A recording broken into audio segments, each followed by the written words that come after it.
Darul Hikmah presents Story Time. Mad about cricket.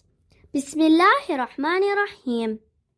The caretaker of madrasa was addressing the students saying, "Dear children, what I am telling you is that together with your studies, you must also be concerned about your health and fitness.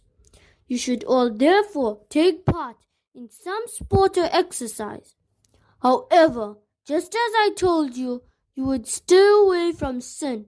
You must also stay away from wasteful sports and games. Beneficial sports are swimming, archery, wrestling, and for one's protections in these times, karate.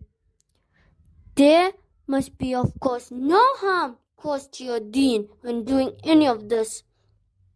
I hope that you will all do as you have been told." All of the students loudly echoed, "Insha'Allah." The caretaker then left the hall. Just like the other boys, Humaid quickly packed his books in his bag, made salam, and went out of the gate. His mind was still reeling about the stern manner in which the caretaker had condemned cricket. Whereas he was always a very lenient man, his sternness was very surprising. As he crossed the main road, Humaid was astonished to see so little traffic. In fact, the shops had closed earlier than usual, and the shopkeepers who were there were more interested in watching their television screens than attending to the customers. People were crowded in the restaurants and public spaces to watch television. Only when he overheard some people talking did Humaid realize that South Africa was playing the cricket semi-final, and it was this that captivated everyone's attention. Because he had never taken an interest in cricket, Humaid did not know about the match until today. He was soon on his way to the masjid for Isha Salah when he saw a page of the newspaper lying on the ground. When he bent to pick it up, the words, "Ya Allah," came out of his mouth because he realized that there was a picture of a living thing on the page. He closed his eyes as he picked it up, because as a student of Deen, he knew that it was not permissible to draw pictures of living objects, and that without necessity it was also not permissible to look at them. He therefore placed his fingers over a part of the page, and when he slowly opened his eyes, he saw that his fingers were really on the place where the picture was, and it was not clear at all.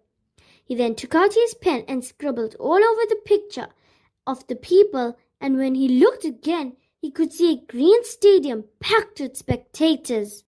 Although he could not see the picture properly, Humaid noticed that an old man with a white beard was wearing the clothing of the cricketers, and judging by his waving arms and the movement of his body, Humaid was amazed to notice that the old man was actually dancing. He could not believe how a Muslim man of that age could actually be disgracing himself in such a way.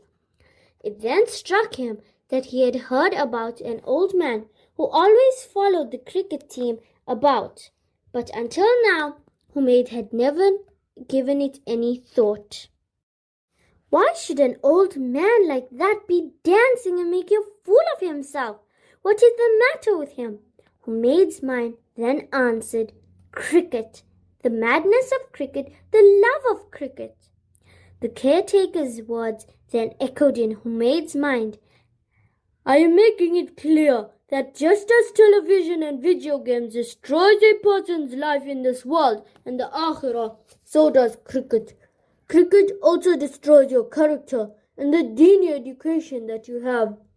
It is therefore an evil that you must stay away from." Picturing the old man dancing with his white beard covering his chest and his hands stretched into the air made Humaid start to cry as he said, "Oh Allah, guide the Muslim Ummah. How have we disgraced ourselves?"